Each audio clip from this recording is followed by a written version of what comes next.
शहरी भाग म्हणून जास्त ओळखला जाणारा पार्टी होती, या निवडणुकीत स्पष्ट झालं की ग्रामीण भागामध्ये भाजपची पॉप्युलरिटी वाढलेली आहे. 2017 साली देखील आम्ही अतिशय चांगली मुसंडी ग्रामीण भागात मारली होती. 2014 असेल, 19 असेल किंवा 24 असेल, आम्ही ग्रामीण भागात विधानसभेत अतिशय चांगला विजय प्राप्त केला होता.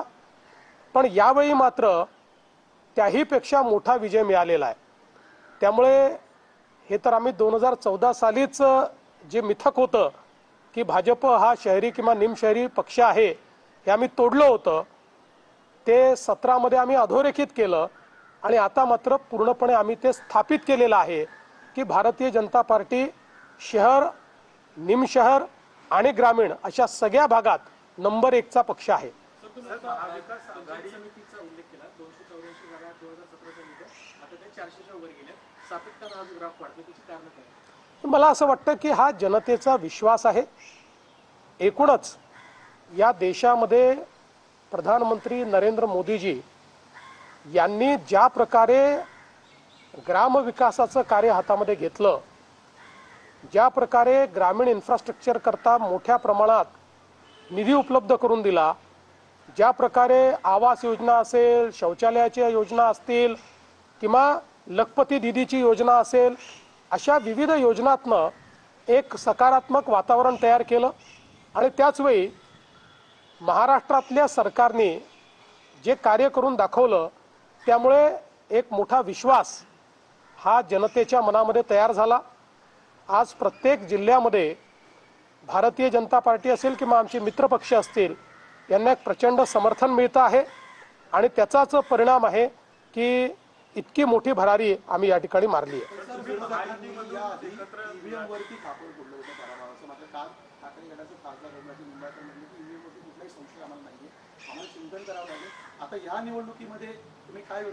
मला असं वाटतं की ज्यांना हे वाटतं की आपल्याला चिंतन करावं लागेल ते अतिशय योग्य मार्गावर आहेत.